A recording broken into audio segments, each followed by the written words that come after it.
Es una verdadera alegría juntarnos con ustedes en este programa Acción Popular de hoy, miércoles 8 de abril del año 2015. Agradecemos a Dios podernos encontrar con ustedes en esta tarde. El presidente de la República partirá mañana hacia Panamá para participar en la cumbre, en la 7ª cumbre de las Américas, un evento guiado, orientado por los Estados Unidos. El lunes o el martes en la mañana, ayer o antes de ayer, hablaba sobre lo que políticamente representaba la Cumbre de las Américas, lo que políticamente representaba. Y les decía a los televidentes de la mañana que se cuidaran de las letras mayúsculas en estos temas. Ustedes oyen hablar de Cumbre de las Américas. Es Estados Unidos quien está convocando. Y salen muchos ripios informativos en los medios de comunicación, muchos titulares que no son más que ripios políticos, hilachas políticas, para tratar de sentar en ustedes la idea de que aquello es algo importante que va a cambiar la vida de nosotros. Y no es así. Es solo fuego de artificio. Es pura pantomima del poder a lo que allí se va. Hoy, por ejemplo, en el periódico El Día, mire lo que sale. Danilo se reunirá con Obama y Moon, no sé, es Ban Ki-moon, el secretario general de la ONU, en cumbre de Panamá. ¿De qué tienen que hablar Danilo y el presidente Obama? Este es su embajador. Este es su embajador. Mírenlo ahí. Ese es el embajador de Obama. ¿Qué distinto tiene Obama que tratar con Danilo Medina, que no sea lo que su embajador está tratando aquí en el país? Que es el que está, que es el que representa a Obama aquí en el país. ¿De qué tiene que hablar Ban Ki-moon con Danilo Medina? Ya él vino aquí y dijo lo que él quería. Vino aquí el secretario general de la ONU, vino el vicepresidente de los Estados Unidos, vino el presidente del Consejo Europeo. Toda esa gente vino aquí a decirle al país lo que el mundo exterior esperaba de Danilo Medina, que se reunirá posiblemente con Martelly. ¿De qué van a hablar? ¿De qué van a hablar? Vi un periódico esta mañana, el periódico Listín Diario, decir que Estados Unidos da marcha atrás con relación a Venezuela. Estados Unidos aclara que no considera a Venezuela como una amenaza. Y hay ya editoriales en el país diciéndole a ustedes que Estados Unidos se ha retractado. Hay titulares en primera plana de los periódicos diciendo que Estados Unidos da marcha atrás. Creo que aquí tengo un titular. Sí lo tengo, pero lo tengo, aquí está. Mírenlo aquí. Ese es el titular del periódico Hoy. Marcha atrás con relación a Venezuela. Está la cara de Obama y la cara de Maduro. Marcha atrás. Ahí lo tienen. ¿Es eso cierto? ¿Es cierto eso? ¿Cuál es la realidad? La declaración de un funcionario del Departamento de Estado que dice que Estados Unidos no considera, que lo declara, Estados Unidos no considera a Venezuela como una amenaza. ¿Qué dice en el periódico El Nacional de esta tarde el propio gobierno venezolano? Ahí está.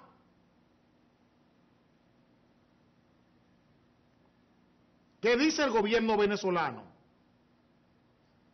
No, ahí no, Aquí está. Tacha de injerencia la declaración de funcionarios de Estados Unidos. Porque ¿con qué acción el gobierno norteamericano declara a Venezuela una amenaza para el suelo, para el territorio norteamericano? Es con una orden ejecutiva, es con un decreto. Un decreto está diciendo que no lo es. Para que ustedes vean la falta de rigor en la prensa dominicana. Para que ustedes vean cómo se mueven las informaciones alrededor de un hecho. El otro caso, Raúl Castro y Obama se encontrarán. Eso es histórico. ¿Qué es histórico? ¿Por qué hablan de histórico? Porque no conocen la realidad cubana, ni conocen la realidad de las relaciones cubanas y de los Estados Unidos.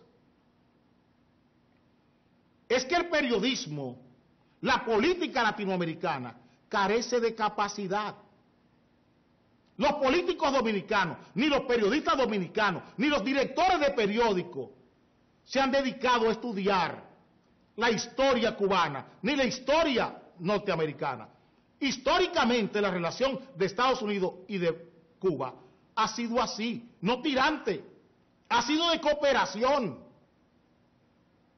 de asistencia permanente.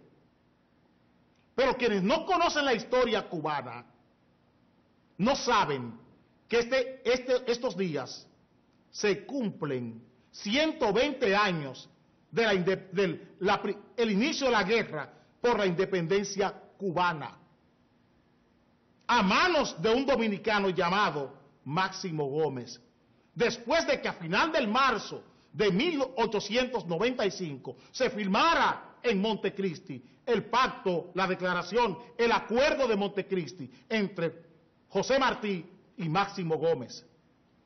Desconocen que el 11 de abril, los historiadores dominicanos, y desconocen también los periódicos dominicanos, que el 11 de abril se cumplen 120 años de la llegada de Máximo Gómez en una yola, con Marco del Rosario, a La Playita, a Cuba, para dirigir la independencia cubana.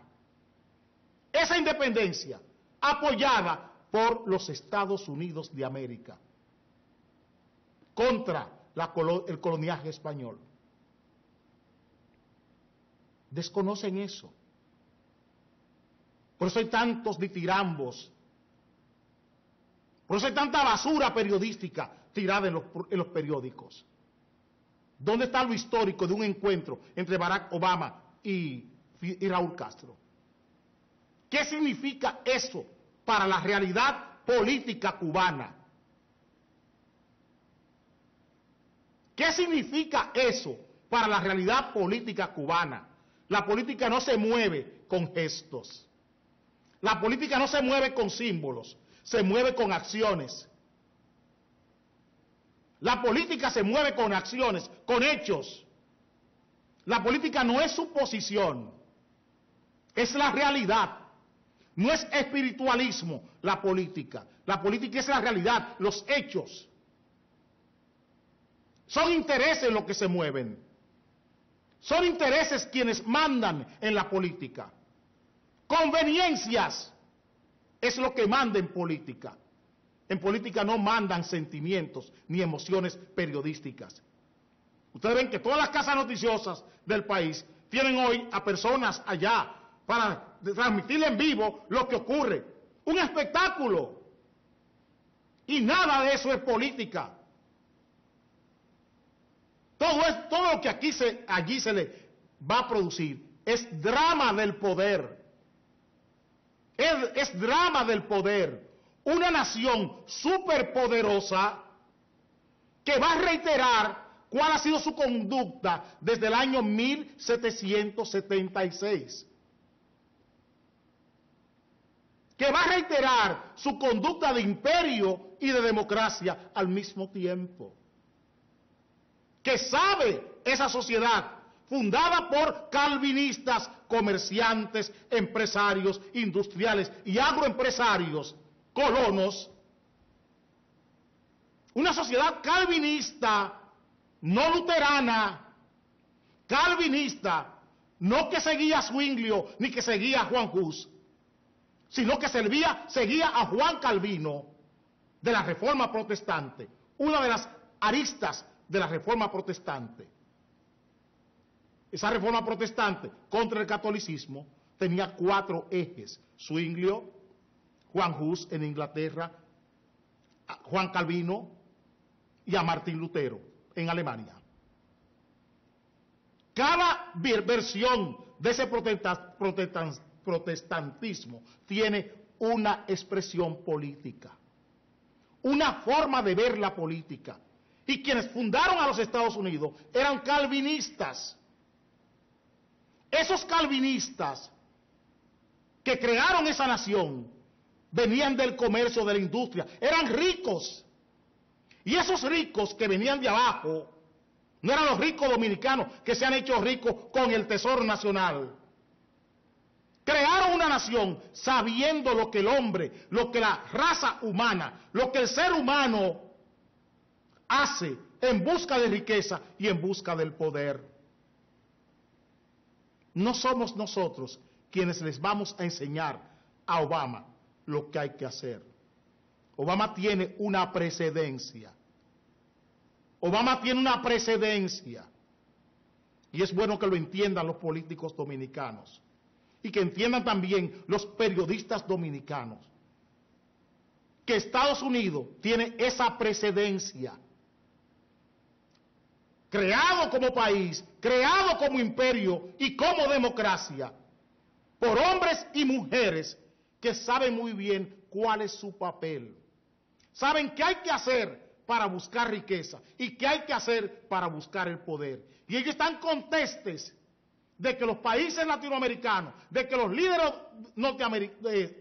latinoamericanos, ellos saben las dolencias, las falencias, las fallas que tienen los líderes latinoamericanos para buscar riqueza y para buscar poder.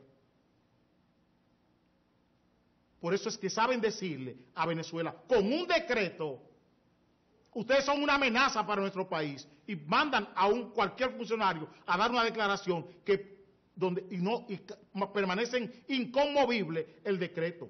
¿Dónde está la revocación del decreto? Obama ha emitido un decreto diciendo que no lo es. ¿Qué pasa con Cuba, un país que impulsa el terrorismo? ¿Lo puede hacer Obama de boca? Esa es una acción ejecutiva, ese es un decreto. Y para levantar eso hay que ir al Congreso de los Estados Unidos. No es aquí en República Dominicana que un presidente sale con cuarto y va al Congreso y cambia la voluntad del Congreso. No es en República Dominicana que están. Que se entienda. Que se entienda. Todo lo que allí acontece y acontecerá será, ¿qué cosa? Dramaturgia del poder. Para que entiendan.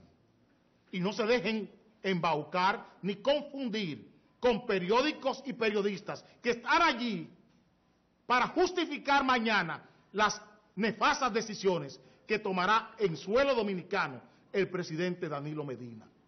Eso es lo que les quiero advertir. Es a eso que me voy a anticipar. Permítanme ver cómo soplan los vientos.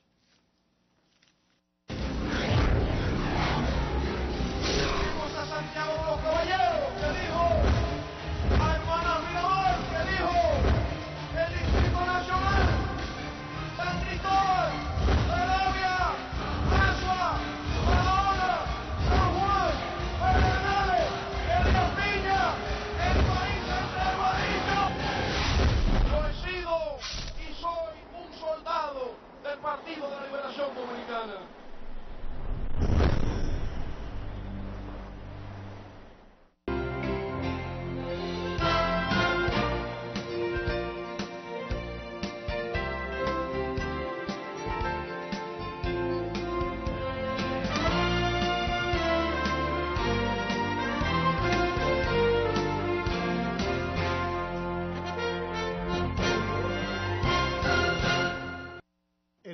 ministro administrativo de la presidencia tuvo a mal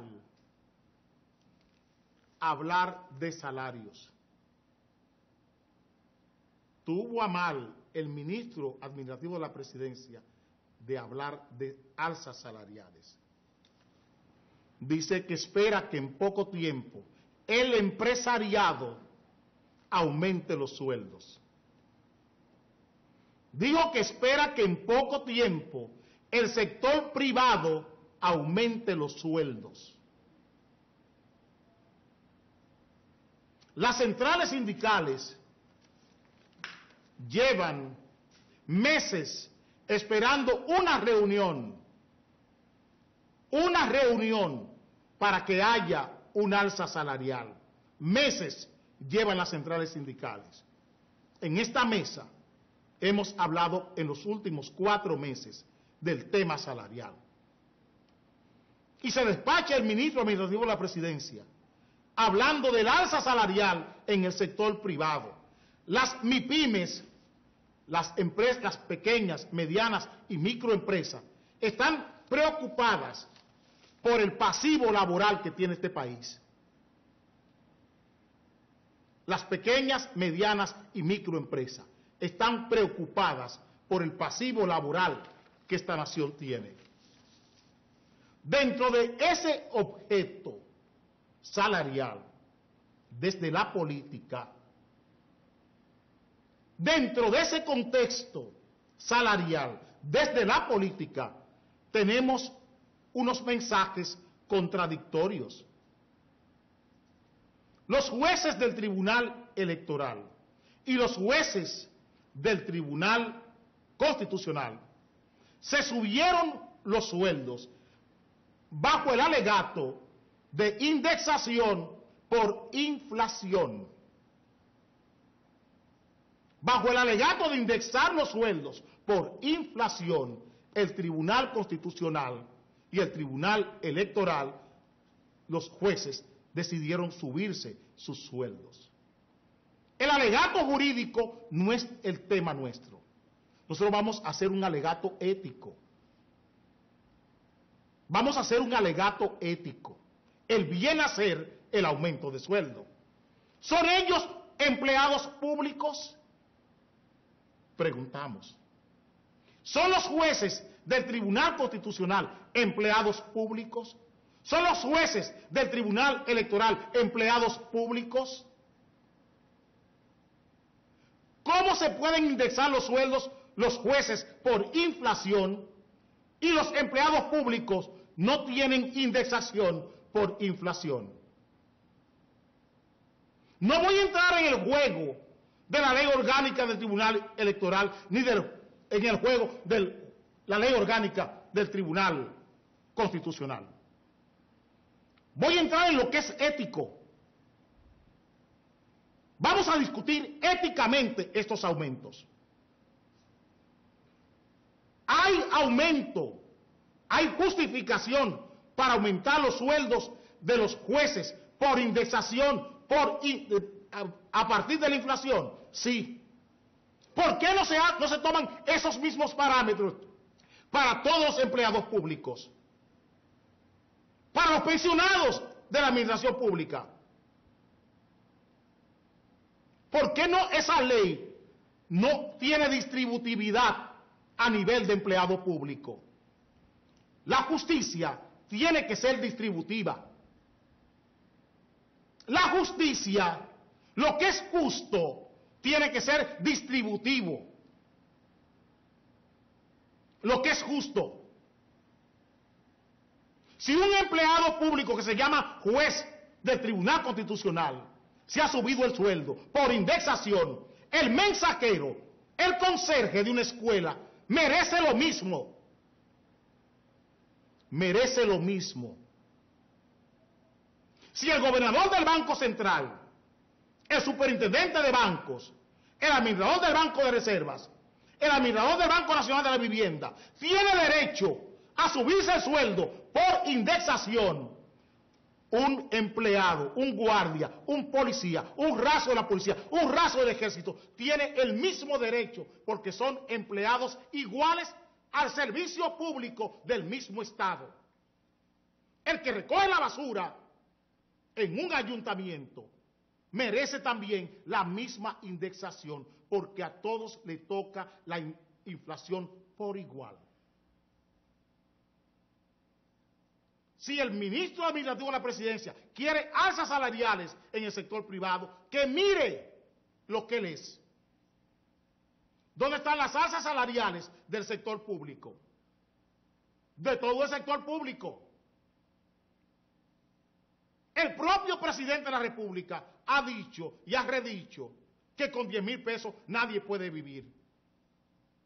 Y tiene 425,000 empleados ganando menos de 6,000 pesos mensuales. Por eso es que digo que tuvo a mal el ministro administrativo de la presidencia de hablar de alza salarial. ¿Con qué autoridad? ¿Con qué autoridad? Yo no digo con qué moral. ¿Con qué autoridad el ministro administrativo de la presidencia pone en su boca el tema salarial? ¿Con qué autoridad? ¿Qué principios éticos guían? ¿Qué valores prosociales son los que guían las declaraciones, las intenciones del Tribunal Constitucional, del Tribunal Electoral y del propio ministro administrativo de la presidencia como servidores públicos? Yo no juego a la moral en política, yo juego a la ética. Yo hablo de bien hacer la política. ¿Dónde están los criterios? ¿Qué concepto del derecho tiene Milton Ray Guevara? ¿Qué concepto de la libertad tiene Milton Ray Guevara? ¿Qué concepto de la libertad tiene Mariano Rodríguez? ¿Qué concepto de derecho tiene Mariano Rodríguez? Eso es lo que estamos preguntando. Y no vamos a juzgar a nadie, ni estamos en eso. Estamos haciendo preguntas. ¿Qué concepto del derecho y qué concepto de la libertad tiene el señor José Ramón Peralta? Sería bueno preguntarle. ¿Qué concepto de libertad tiene el presidente de la República, quien dirige este país, cuando su ministro de la presidencia está hablando de aumento salarial en el sector privado, como si los empleados públicos no fueran también trabajadores? Permítanme ver cómo soplan los vientos. Vamos a Santiago de los Caballeros, que dijo a Hermanas Mirabal, que dijo el Distrito Nacional, San Cristóbal, Peravia, Asua, Barahona, San Juan, Pedernales, Elías Piña, el país entero ha dicho: yo he sido y soy un soldado del Partido de la Liberación Dominicana.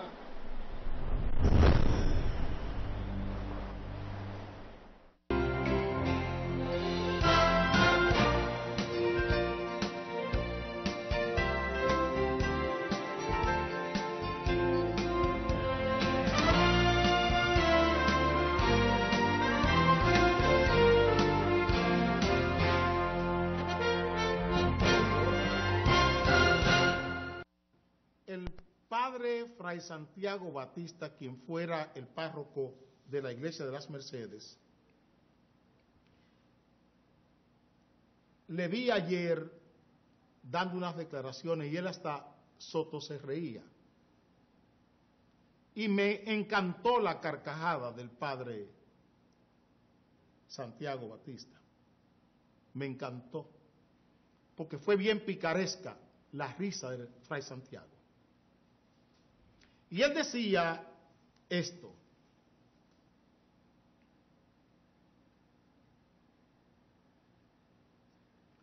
Fray Santiago Batista espera que la sentencia de Félix Bautista no quede así. Y él decía que porque las redes sociales, el internet, eso ya en todo el mundo se sabía que había pasado aquí. Quisiera decirle al padre Fray Santiago que eso no quedará así, ni ha quedado así. y nunca quedará así. El gran error nuestro como país, el gran error nuestro como país, es que creemos que estamos solos en el mundo. Ustedes recuerdan todo lo que hemos dicho aquí sobre el contrato de los rayos X, toda la corrupción de Vinicito Castillo Semán, Marino Vinicio Castillo y el doctor Salomón Melgen, con un contrato mostrenco de los rayos X que firmó Hipólito Mejía y Soto Jiménez en el año 2002, que compró el doctor Salomón Melgen. Hoy, en Estados Unidos, es un escándalo, un caso de corrupción en República Dominicana.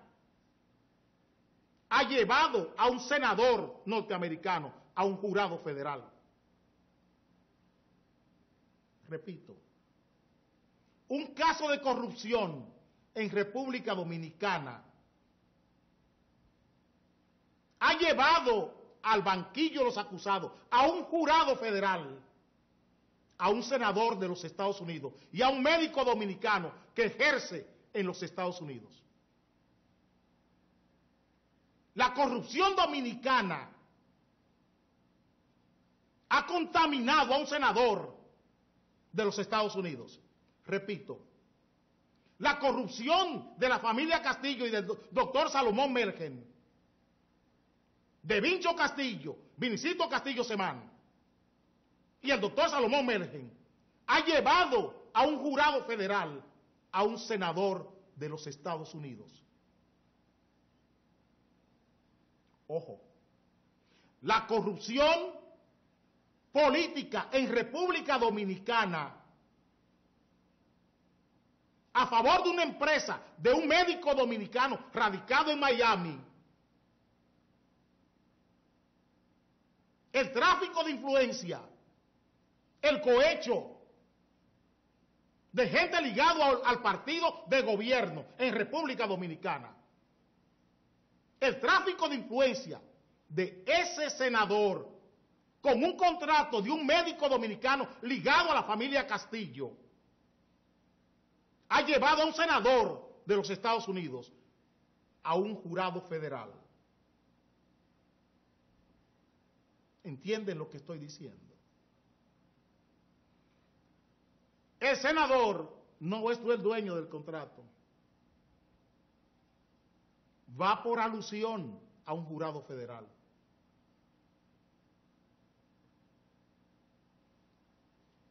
Esto que ustedes ven aquí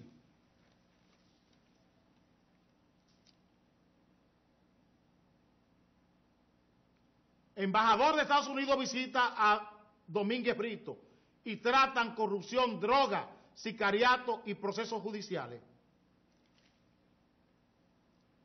¿Ustedes piensan que eso se queda ahí?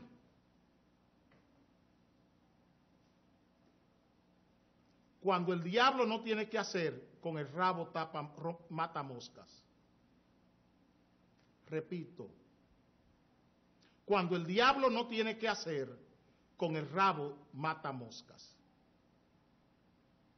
¿Ustedes piensan que esa visita es porque el juez Segarra emitió una sentencia? Eso no quedará así. Eso no quedará así. Esperen. Es lo único que le digo. Tengan paciencia. Tengan paciencia. Que este país, el sistema político, cree que puede actuar por su libre albedrío. Aquí hay mucha gente que ha decidido colocarse al margen de la ley, contando con que tiene poder. Y estoy poniendo el caso de la familia Castillo y el doctor Salomón Melgen. Porque él tenía a los Castillo en el gobierno, haciendo y deshaciendo. Sus parientes él creyó que podía arrastrar a todo el mundo y arrastró a un senador. Y ese senador tendrá que responder por corrupción en República Dominicana. No por corrupción en Estados Unidos, por corrupción en República Dominicana. Aquí hay muchos políticos ligados a Toño Leña. Aquí hay muchos políticos que metieron su mano en el expediente Figueroa Agosto. Muchos políticos tendrán más temprano que tarde que ser investigados y llamados por jurados federales a declarar en el caso de Toño Leña. Gente que detenta villas donadas por Toño Leña. Y que Toño Leña involucró en Puerto Rico, ya en un jurado federal. Igual que Figueroa Agosto. Igual que Figueroa Agosto. O el Gordo Almonte.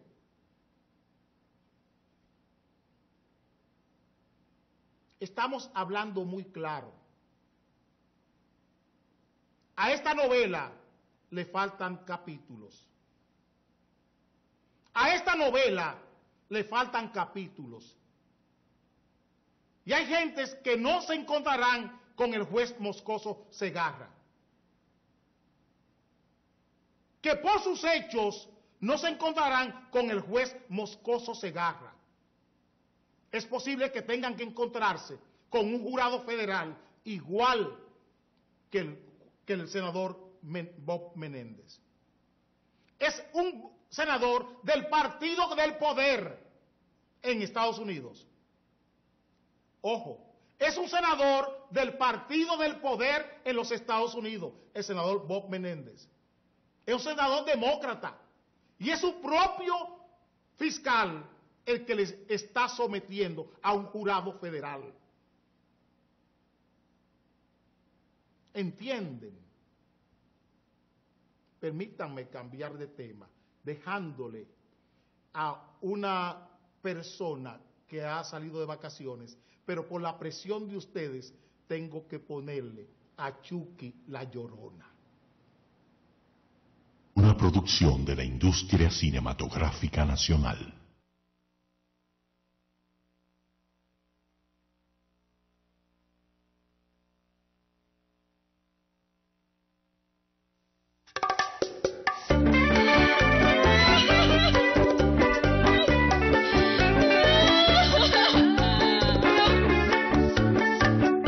Quisiera analizar a través de esta canción el por qué mi confusión de un personaje llorón que le gusta chismosear y del otro mal hablar y a la vez identifica por su forma de llorar.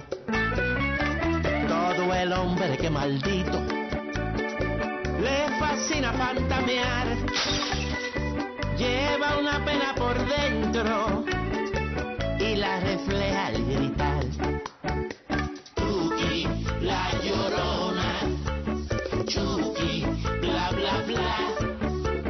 Chucky, la Llorona, yo creo que por un macho que llora y nada más. Chucky, la Llorona, Chucky, bla bla bla. Chucky, la Llorona, yo creo que por un macho que llora y nada más. Todo aquel que se la pasa criticando a los demás. Mi abuelo siempre decía que algo esconde por atrás. Y es por eso que yo creo que de hombre no tiene nada y le faltan pantalones, no le pesan los bolones, por eso se ponía a gritar. Chucky, la Llorona, Chucky, bla bla bla. Chucky, la llorona, yo creo que por un macho que llora y nada más.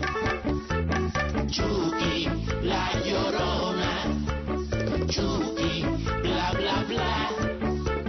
Chucky, la llorona, yo creo que por un macho que llora y nada más.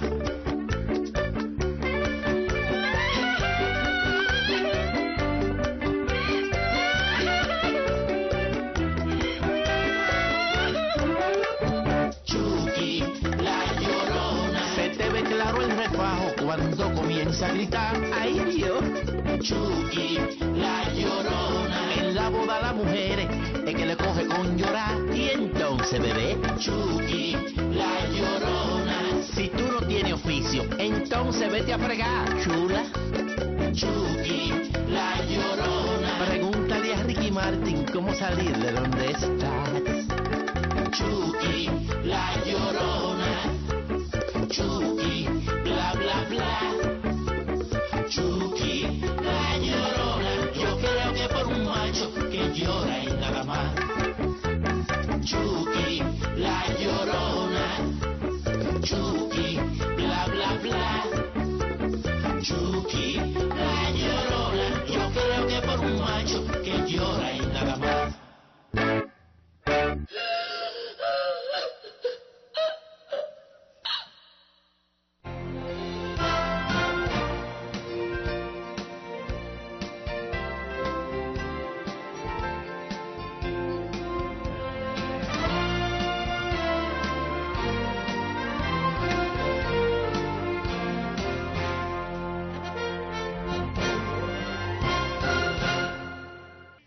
Te lo dije, con Levapen estás como un toro. Levapen te pone bien. Busca tu alegría en la farmacia. Levapen, siempre bien.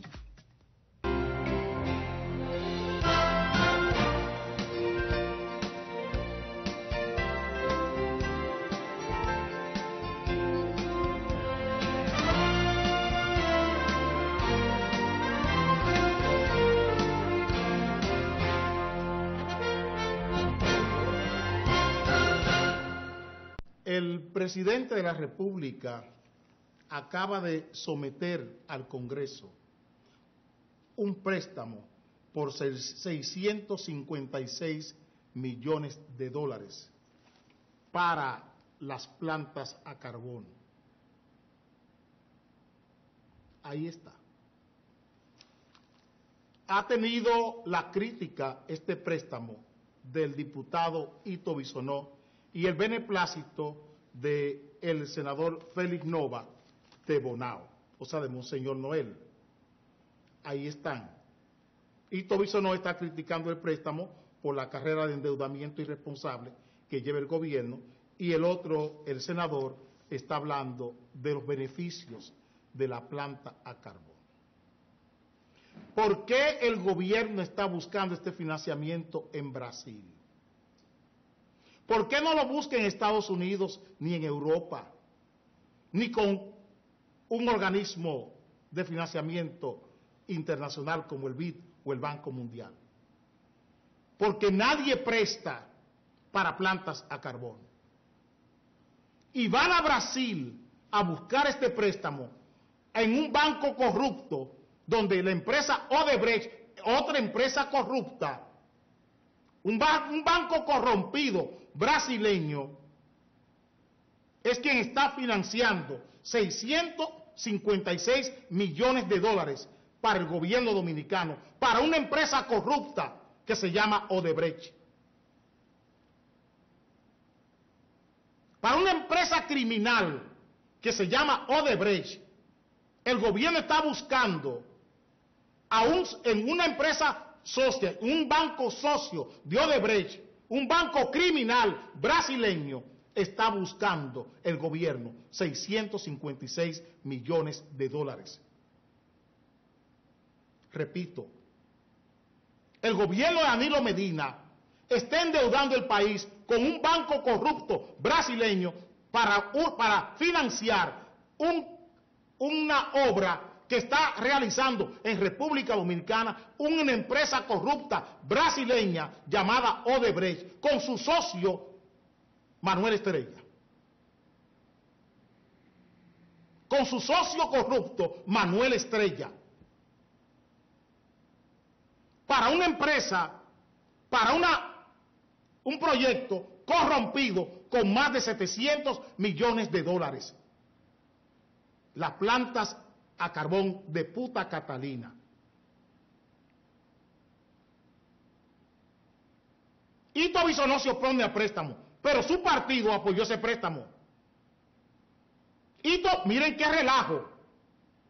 Hito Bisonó, como aspira a presidente, dice que no está de acuerdo con la carrera de endeudamiento. Pero Quique Antún, Ramos Rogelio Henao, toda esa pandilla del Partido Reformista apoyó este préstamo y apoyó la planta de carbón. Cuando Quique Antún era funcionario público, ahora no. Ya él ahora quizás lo critique. Quizás ahora Quique Antún critique también el préstamo. Pero todos ellos lo aprobaron. Y le aprobaron un préstamo por 2.000 y tantos millones de dólares al gobierno, que no han podido ejecutar ese préstamo aprobado por el Congreso. Porque para el banco, ningún banco, nadie acepta financiar plantas a carbón. Ningún banco que se respete, ninguna agencia de financiación internacional apoya la producción de energía eléctrica a partir del carbón. Porque eso es una gran estafa, lo que ha montado el gobierno en Punta Catalina, en Pizarreta, en Baní. Es una estafa lo que el gobierno ha montado ahí. Una estafa técnica, una estafa política y una estafa social por el nivel de contaminación de esas dos plantas. Entonces, nosotros estamos viendo aquí cómo el silencio cómplice del sistema político con esto, pagaremos caro estos préstamos. Préstamos con comisiones que no se conocen. El nivel de defecto de estos préstamos no se conoce. El nivel de estafa de estos préstamos no se conocen.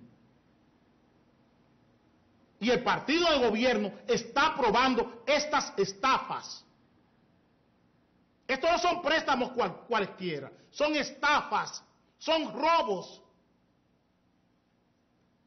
Es buscando dinero en nombre de todos nosotros que se está desde el gobierno. Es buscando dinero.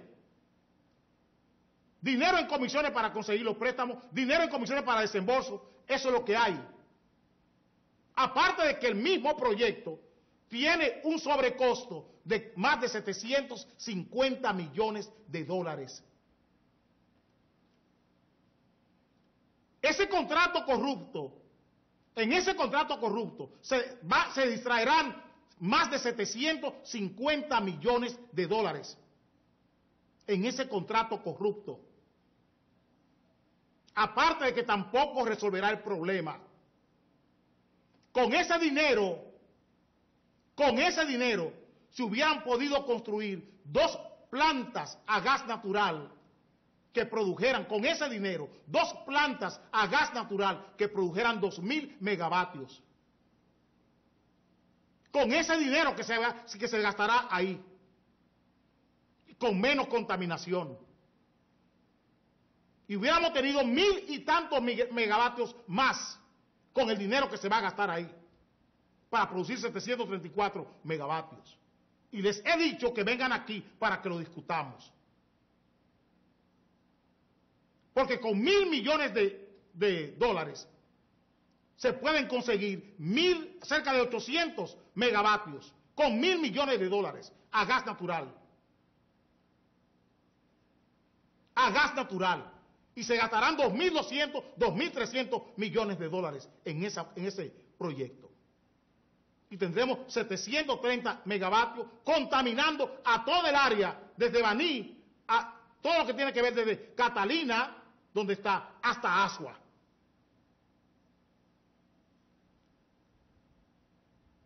Todo el número, toda esa zona quedará contaminada, quedará bajo los efectos de esas plantas. Todo lo que es Atillo saliendo de Baní, hasta antes de llegar al cruce de Ocoa, toda esa zona estará bajo los efectos de esa planta. Pero hay que robarse 700 millones de dólares. Hay que robarse 750 millones de dólares. Es por eso que se están construyendo esas plantas. Para seguir en lo mismo, en la leyenda del gato pardo. Permítame cambiar de gato.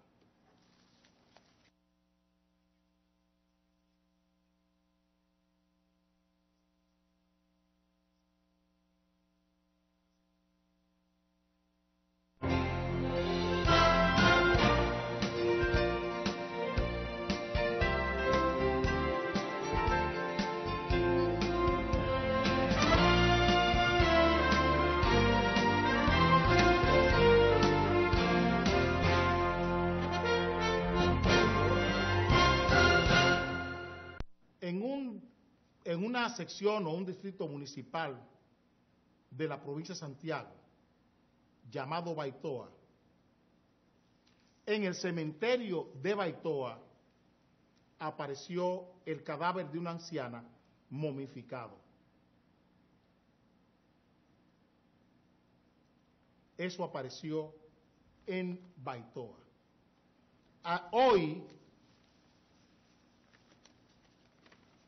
los forenses, un fiscal llevó a la morgue del Hospital José María Cabral Ibáez el cadáver de la anciana. Ella no está descompuesta. Esto no es un caso de jugar a la política con ello. Primero, es el resultado de una mala gestión de convivencia municipal que tenemos, ancestral. Aquí los cementerios no se respetan. No hay memoria, ni hay espiritualidad en esto, cuando se trata de cementerio.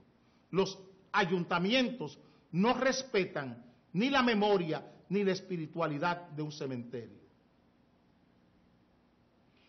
El ser humano está formado de espíritu y de materia. La espiritualidad de la gente, mucha gente la niega. Hay seres incorrompibles por su espiritualidad. Hay seres que sus carnes no se corrompen por su espiritualidad, por las energías que cargan esa vida, para decirlo en términos físicos. Las energías que cargan esa vida impiden que ese cuerpo se corrompa.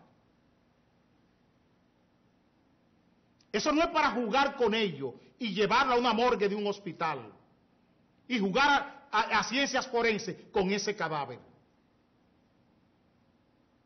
Estamos llamando la atención a la sociedad dominicana y al propio Estado.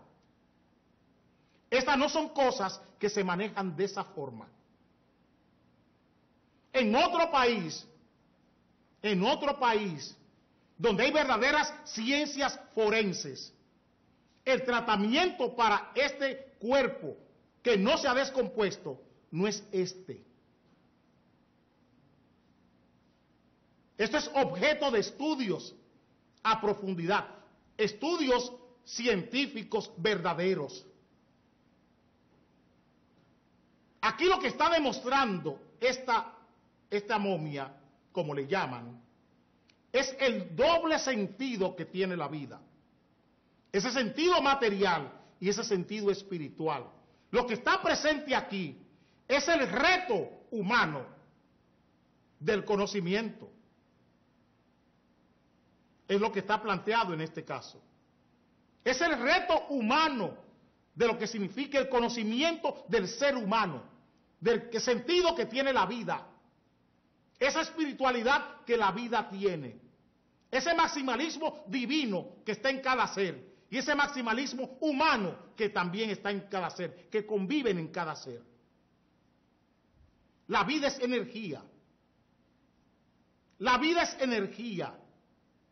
Y aquí está probada la energía de la vida.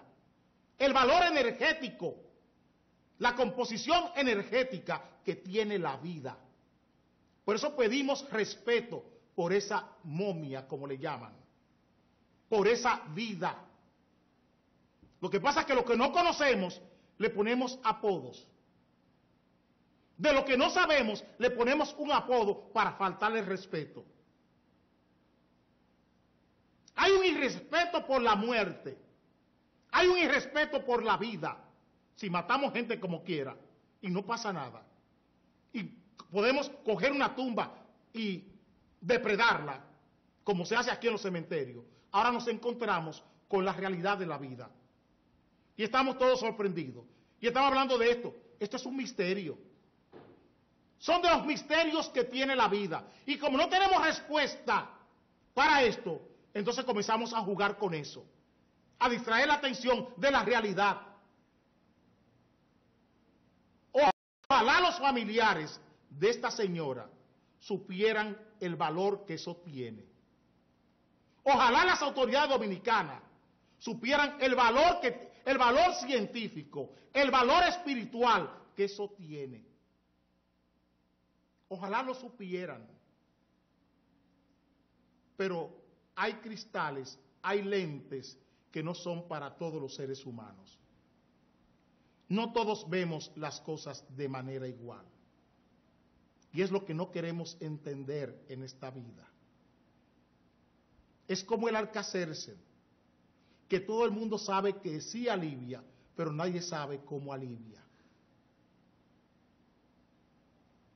Todo el mundo sabe que sí hay una vida aquí, que sí hay una incorruptibilidad del cuerpo, pero nadie sabe cómo. Nadie sabe cómo. Aquí hay un sentido espiritual de la vida. Ese maximalismo divino que retrataba San Juan en el Evangelio. Yo quisiera decirle muchas cosas, pero ahora no puedo decírselas. Cuando llegue el Espíritu Santo, llegarán a saber más. No se turbe vuestro corazón. Eso que narra el escenio San Juan en el Evangelio es lo que está presente aquí. Eso es lo que está presente aquí. Y ojalá entendiesen las autoridades y que los forenses de Santiago no se pongan a jugar. Esto no es una momia. Esto es un ser incorruptible.